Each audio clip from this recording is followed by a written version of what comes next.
si l'on vous demandait qu'est-ce que c'est l'Immaculée Conception? L'Immaculée Conception, c'est effectivement la Vierge Marie. Forcément, l'Immaculée Conception, c'est elle. Donc Vierge Marie mais on va dire l'image parfaite de la Vierge Marie. Dans la pureté de la Vierge Marie. C'est un dogme qui est bien précis dans l'Église. Le fait justement qu'il n'y ait pas, la Vierge Marie est complètement sans péché. Ça veut dire que la Vierge Marie a été conçue sans péché. Elle a été conçue sans le péché originel. Pureté, pardon, par rapport, je dirais, au comportement, à la personne en elle-même. Bon, c'est quoi le péché originel? C'est de, si tu veux, refuser Dieu, refuser la grâce, autrement dit. C'est effectivement avant sa naissance, et puis on peut dire pendant sa vie aussi, quoi, hein. Elle n'a pas choisi d'être immaculée. Non, elle n'a pas choisi. Mais en même temps, je pense que si elle elle est née comme tout le monde, et donc elle avait à la base le choix de faire des péchés ou pas, et elle en a juste pas fait. Elle a dit oui au plan que Dieu avait pour elle. Et donc elle a accepté et elle l'a pas choisi directement, mais dans un autre sens, elle l'a choisi puisqu'elle l'a accepté et qu'elle a vécu de cet état-là. Chrétiennement parlant, l'Église a dû vraiment trouver en Marie que, voilà, elle était toute pleine de grâce. Puis elle a dit oui. C'est dans cette période-là où effectivement elle a reçu la grâce de Dieu et qu'elle a accepté cette mission en quelque sorte jusqu'au bout. Elle n'a pas dit oui directement sans pourtant réagir. Elle a réagi en quelque chose en disant voilà, j'ai pas compris. Dieu, il a un plan pour tout le monde, donc en particulier pour la Vierge Marie aussi, il avait un plan. Mais cette liberté, je peux dire, ça va de soi avec une obéissance. L'obéissance, c'est la liberté. La liberté, c'est l'obéissance à Dieu.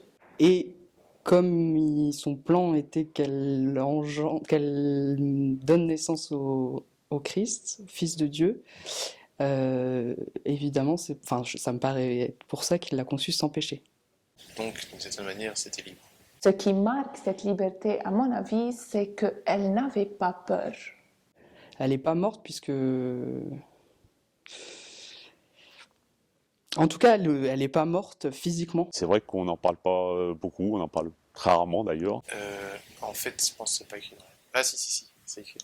Forcément. Elle est montée au ciel. Son corps n'est pas mort, on dit, c'est l'Assomption de la Vierge Marie, elle est montée au ciel, puisque le péché est dans le corps. C'est quelque part une reconnaissance entre guillemets effectivement de cette vie sans péché. Elle n'est pas morte physiquement comme on l'entend nous pour un être humain. Elle est quand même plus sur cette terre. D'une certaine manière, puisqu'elle n'est pas morte, ça veut dire qu'elle était Immaculée Conception puisqu'elle a pu monter au ciel sans mourir.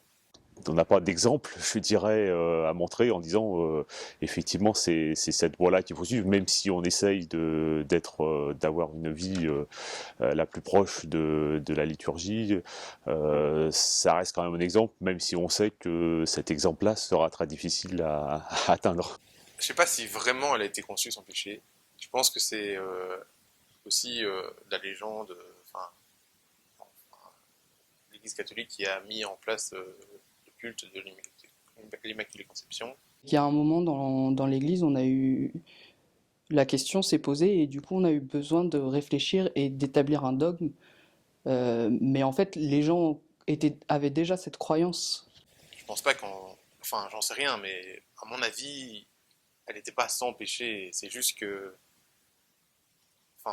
c'est-à-dire c'est quelque chose qu'on croit ou pas, quoi. L'Église a bien réfléchi et elle a mis à notre disposition vraiment une pensée dogmatique bien fixe. Un dogme, c'est ce que l'Église décide pour vrai et auquel on doit croire parce que l'Église dit que c'est vrai et ça l'est. Dans l'Église, il y a des choses ou bien des idées ou bien qui peuvent être rectifiées ou bien repensées au cours de l'Église, en cours. Mais les choses dogmatiques sont un peu fixes. Contrairement à ce que tout le monde pense, il y a très peu de dogmes établis comme dogmes dans l'Église. L'Immaculée Conception en fait partie, mais il y en a très peu d'autres. Je dirais que c'est un peu comme le fait de mettre que des personnes sont saintes ou pas. C'est un peu pour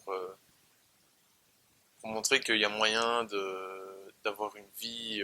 Enfin, il y a un idéal à essayer d'atteindre et qu'on est guidé par tous ces exemples. Oui, on peut parler effectivement d'exemples. Ceci dit, ça reste quand même quelque chose de vraiment très, très spécial et très particulier et très, très unique. Je pense que ça nous rappelle quand même qu'à l'origine, on a été créé sans péché et que Dieu n'a pas voulu le péché. Et que du coup, c'est hyper déculpabilisant parce qu'en fait, le péché, on l'est fait, mais dans un sens, ça vient pas de nous, quoi, puisque Dieu l'a pas voulu en nous. Et la preuve est la Vierge Marie. Et du coup, en plus, l'Immaculée Conception, ça rappelle un peu la grâce de notre baptême. Et c'est un dogme qui nous est donné aussi pour qu'on puisse vivre de la grâce de notre baptême tous les jours.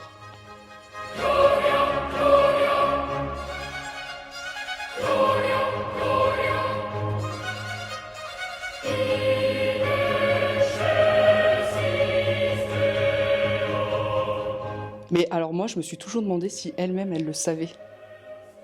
Est-ce que la Vierge Marie, quand elle a vécu, elle savait qu'elle était sans péché?